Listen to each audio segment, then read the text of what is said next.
सास ने पकड़ ली थी नवरात्रि के उपवास रखने की जिद। 9 माताओं के लिए 9 दिन व्रत रखूंगी। मैया की भक्ति में शक्ति है। मैया हमारे परिवार को अपना आशीर्वाद जरूर देंगी। लेकिन अपना शरीर तो देखिए माँ जी, आपका एक पाँव घर में रहता है और एक पाँव डॉक्टर के यहाँ। फिर से बीमार हो गई तो जय माता दी के साथ राम नाम सत्य भी। अरे राम राम राम, कैसी बातें कर रही हो बहू। राम नाम सत्य हो मेरे दुश्मनों का। मुझे व्रत रखने से मत रोको बहू। वरना देवी माँ नाराज हो जाएंगी। नहीं, तुम्हारी सासु माँ नाराज हो जाएंगी। अरे पर माँ, भूखे क्यों रहना है? देवी माँ थोड़ी ना चाहती होंगी कि उनके भक्त भूखे रहें। और आपकी तो सारी मनोकामना पूरी हो चुकी है ना माँ। लालच है बेटा, लालच बुढ़ापे में भी खत्म नहीं होती। अरे तुम चुप करो जी। तुम्हारी भी उम्र है भक्ति भाव करने की। ज्यादा बड़बड़ की ना तो तुमसे भी उपवास रखवा लूंगी। हाँ। अरे रौद्र रूप की उदाहरण कर रही हो मेरी माँ। रख लो व्रत। ठीक है माँ, बस अपनी हेल्थ का ध्यान रखना। अरे उसकी चिंता तुम मत करो बेटा। मैंने टीवी पे देख लिया है कि व्रत में क्या क्या खाने से शरीर में कमजोरी नहीं होती।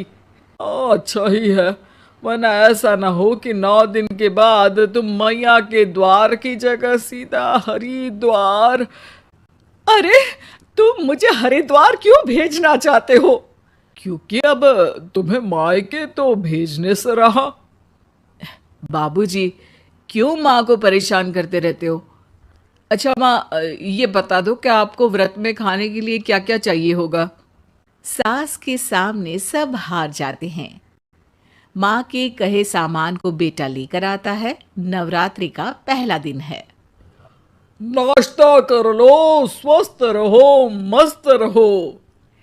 मेरा व्रत से ध्यान भंग मत करो। अच्छा ठीक है ठीक है। भूख लगेगी तो मेरी तरफ मत देखना। आई बड़ी। तुम कोई खाना हो जो तुमको देखूंगी। आए बड़े। माँ जी, ये लीजिए आपका फरियाली मिक्सचर। इससे व्रत नहीं टूटेगा। अरे इतना सा? दिन भर भूखी रहने वाली हूं, थोड़ा तो और ला दे। पर ये सब तो सपोर्ट के लिए होता है ना माँ जी, पेट भर के थोड़ी ना खाना होता है।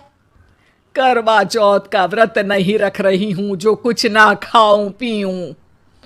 हाँ यार, ये तो मैंने सोचा ही नहीं। तुम इतने सारे व्रत रखती हो तो मेरे लिए करवा चौथ का व्रत क्यों नहीं रखती? अरे जुबान पे तुम्हारा नाम न रखूं, व्रत क्या खाक रखूंगी तुम्हारे लिए। माँ के कहने पर बहू और भी फरियाली ले आती है, जिसे खाकर माँ डकार मारती है। इतनी जोर से डकारोगी तो दुर्गा मैया भी डर जाएंगी।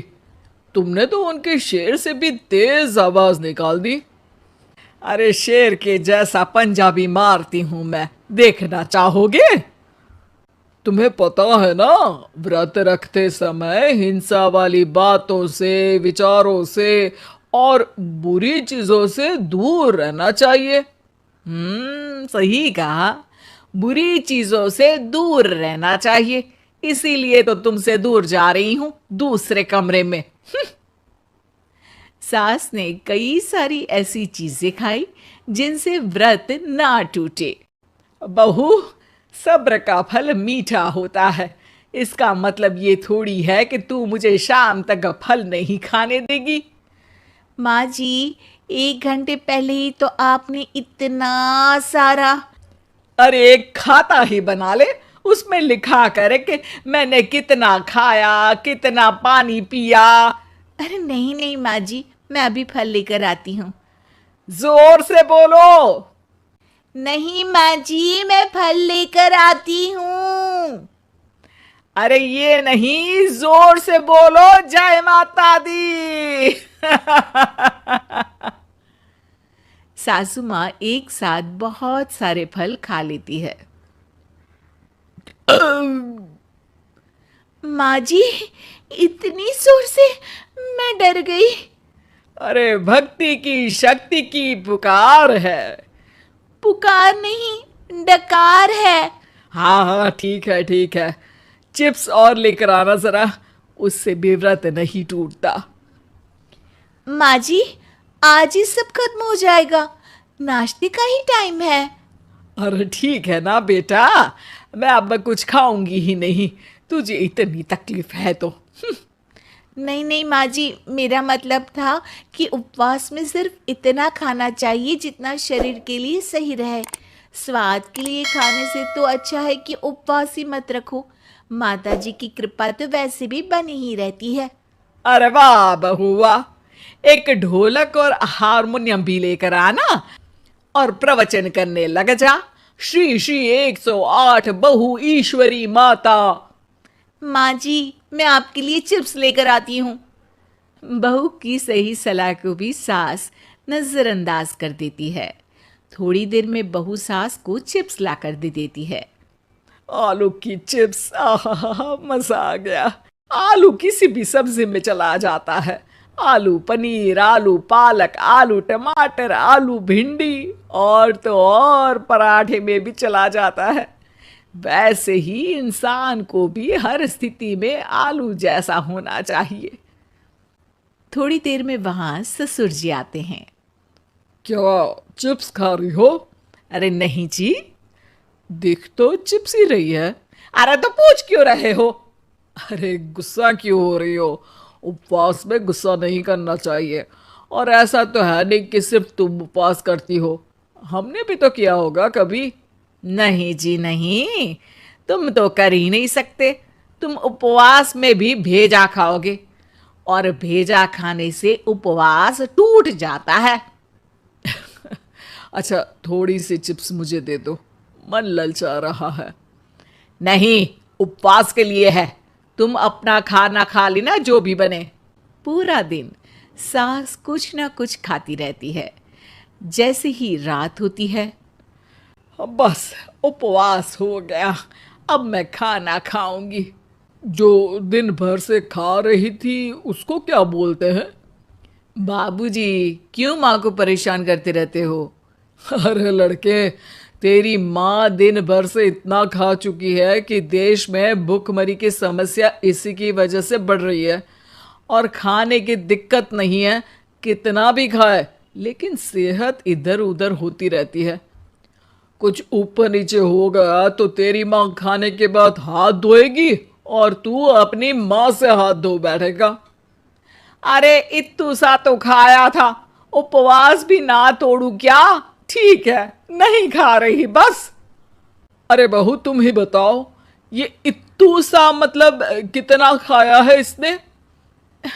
ना जी ना, मैं कुछ नहीं बोलूंगी। खाना दे रहे हो या नहीं, या 9 दिन बिना जल के उपवास रख लूं?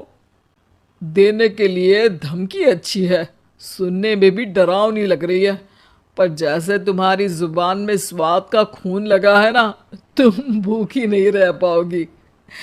मैं कसम खाती हूँ जी। अरे देखो, कसम भी खाओगी तुम। अरे कुछ और दे दो इसको खाने को। ये ले, दाल चावल खा ले बस। डॉक्टर भी कहते थे कि माँ को आए दिन पेट से जुड़ी समस्या रहती है।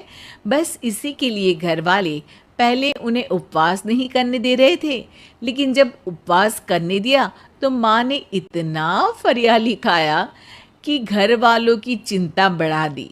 और जैसा कि घर वालों को डर था, अगले दिन उनकी तबीयत खराब भी हो गई। डॉक्टर को बुलाना पड़ा।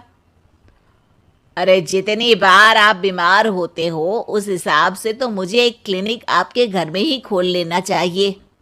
या फिर क्लिनिक में ही इनका एक अलग कमरा बनवा देते हैं डॉक्टर साहब।